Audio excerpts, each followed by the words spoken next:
যার মাঝে ছিল কাজী নজরুল ইসলামের ছায়া, সেই বিদ্রোহী কবির পাশে চিরনিদ্রায় শায়িত হলেন শরীফ ওসমান হাদী।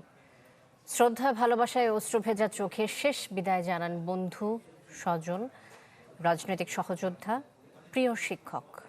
এ সময় বিপ্লবী হাদীর আত্মার শান্তি কামনা করেন তারা।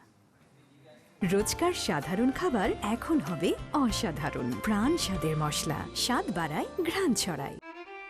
এমন জীবন তুমি করিবে গঠন, মরণে হাসিবে তুমি, কাঁদিবে ভুবন।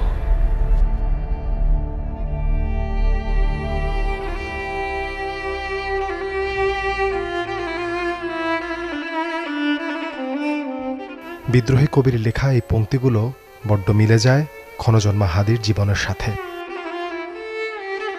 ভাগ্যের কি সুনিপুণ পরিক্রমা, সেই কবির সান্নিধ্যেই চিরনিদ্রায় শায়িত হলেন আধিপত্য বিরোধী আন্দোলনের বিপ্লবী তরুণ শরীফ ওসমান হাদী।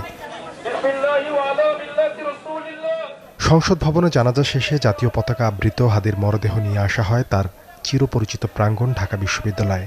আগেই জানানো হয় কেন্দ্রীয় মসজিদের পাশে জাতীয় কবির সমাধি চত্বরে সমাহিত করা হবে তাকে। বিশ্ববিদ্যালয়ের শিক্ষক, বন্ধু, স্বজন আর রাজনৈতিক সহযোদ্ধারা ভারাক্রান্ত মন আর অশ্রুভেজা চোখে শেষ বিদায় জানান প্রিয় হাদীকে। তাদের নির্বাক চাহনি আর বুক ভাঙা কান্না হাহাকার হয়ে প্রতিধ্বনিত হয় পুরো প্রাঙ্গণ জুড়ে।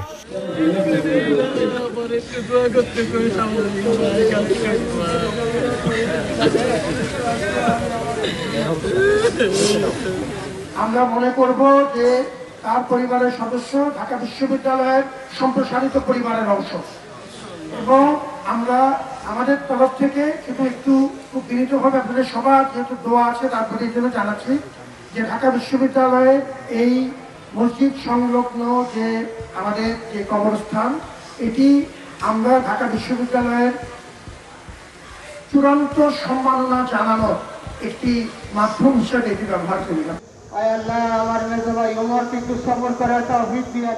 দোয়া মোনাজাতে এই নির্ভীক যোদ্ধার আত্মার শান্তি কামনা করেন তার অনুসারীরা।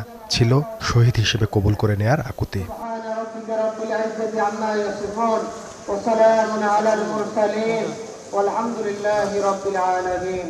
সাদ বিন শফিক, চ্যানেল 24, ঢাকা।